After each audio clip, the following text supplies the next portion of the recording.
Hi, my name is Annalisa Hultberg, and I'm a statewide extension educator for the University of Minnesota in on-farm food safety and good agricultural practices. Today, we'll be talking about food safety for produce, especially when selling to farm-to-school markets.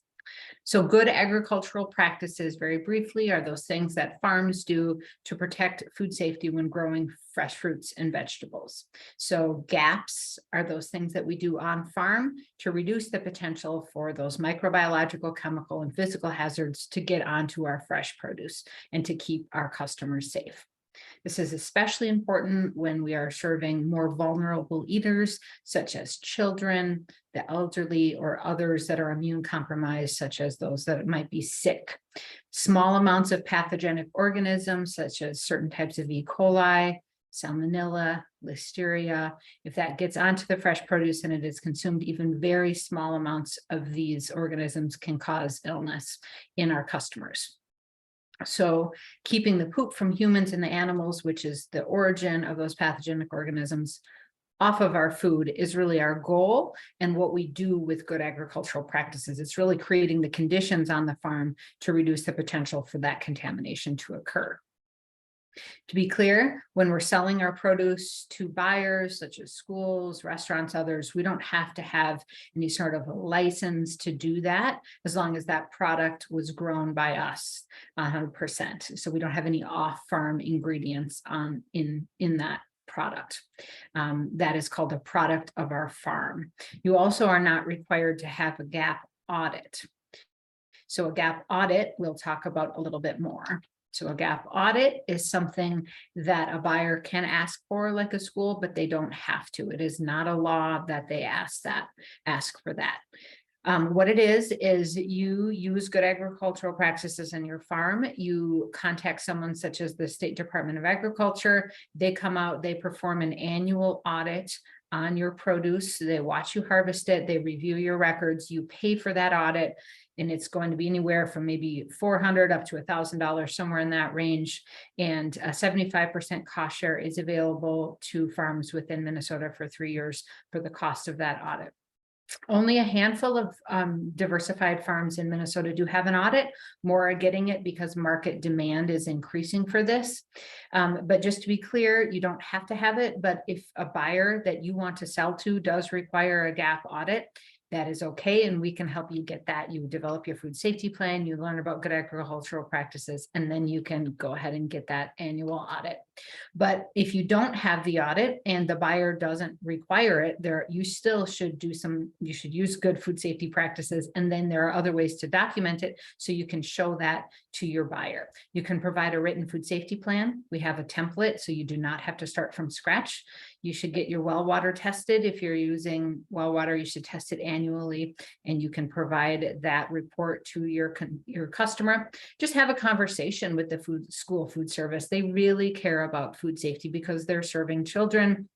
A lot of our food buyers in a food service have undergone ServSafe training. They understand food safety in a food service environment. And so it's your job to tell them a little bit about what you do in an on-farm environment for food safety as well. You can have them come out and visit the farm if both of you wanted to do that. And importantly, get some training yourself. That could be online, that could be in person, that can be from other farmers, but there are a lot of resources out there that our state and many other states have created for fruit and vegetable farmers. So really educating yourself about some of those practices and where you could potentially make some improvements is important. So we will do a very short, brief overview about some of those good agricultural practices in this session, but know that this is not a GAPS training and we will go into much more depth. But this is just a little teaser. So always having adequate hand washing available for all of your workers or all of your volunteers. Anybody who's working with your fresh fruits and vegetables should wash their hands before they start to handle that.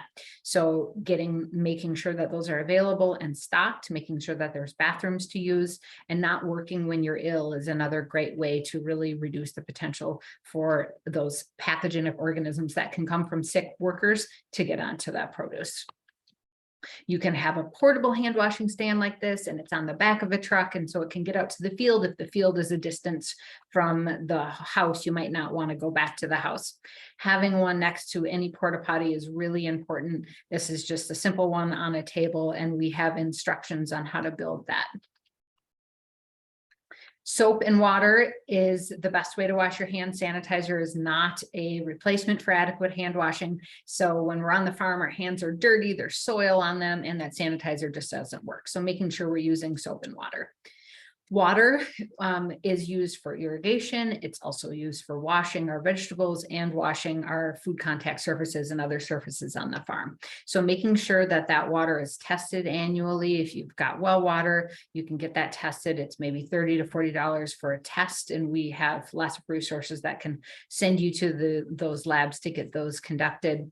And making sure that when you're washing the vegetables, that is potable water. Compost, manure-based compost is really great for our soil and our plants, but it can contain pathogenic organisms. So if we have it on farm, making sure to store it in a way where it doesn't contaminate the vegetables. And if it is a raw, untreated product, meaning someone cleared out their barn, or you got it from a friend who's just kind of stored it for a few years and it hasn't gone through a scientifically validated treatment process where it has been turned and temped and records have been kept on it, you have to consider that product raw because it hasn't heated up fully and completely in all parts.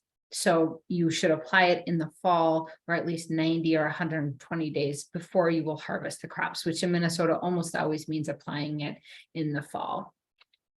If it's a fully treated product that you purchase from a supplier that comes with a certificate of conformance, or you make it on farm and you follow those temperature processes that are laid out, then you can go ahead and apply that at any time.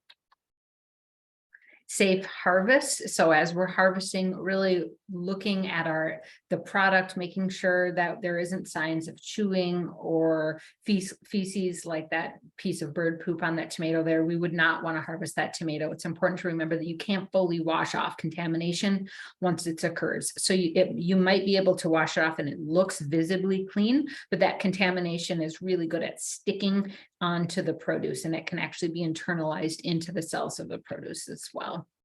So making sure that you're training your workers to do that, keeping animals away from the growing area as best that you can. If that's wildlife, putting up fencing and deterrence, training your domestic animals to stay out of the growing areas is a great idea. Our pack sheds can be open, they can be a fully enclosed with a poured floor, but doing our best to clean and sanitize those food contact surface. For example, those totes on the left have been cleaned and sanitized and then stored upside down so that they can dry. On the right, you can see everything is up off the ground, which is great to see, and having some sort of a plan for how often and how you will clean and sanitize those. When we're washing our actual vegetables, it's important to actually have a conversation with the customer. Do you want these things to be washed? How do you want it bunched?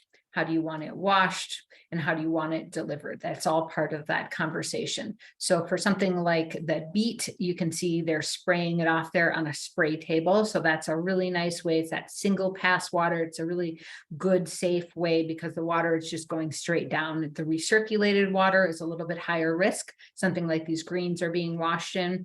That's okay because we can't spray greens. We do have to use a tank like that, but we're making sure to clean that tote first and really change that water as often as possible, and use a food grade sanitizer, which is meant for sanitizing fruit and vegetable water if possible. It's not a requirement, but we would talk a lot more about that in a GAPS class.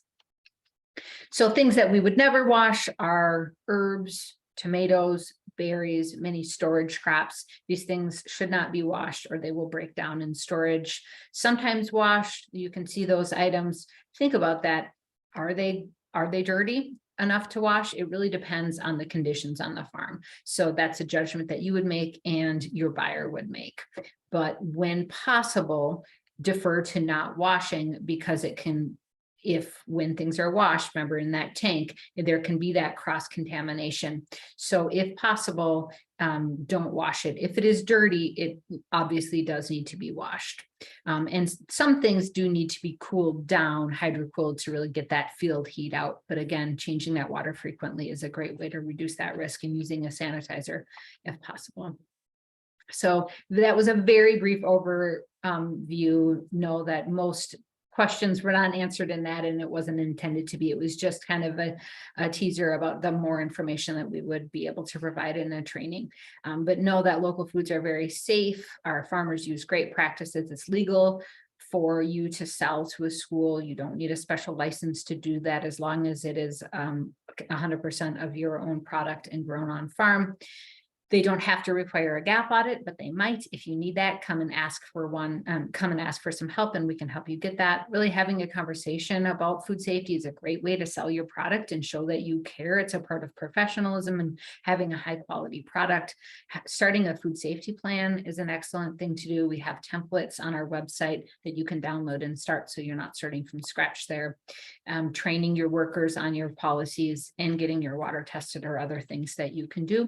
And make sure to reach out for help if you encounter questions. We do trainings throughout the winter primarily. We also do some summer trainings on farm, and we do them in many languages if you or your workers' English isn't their primary language.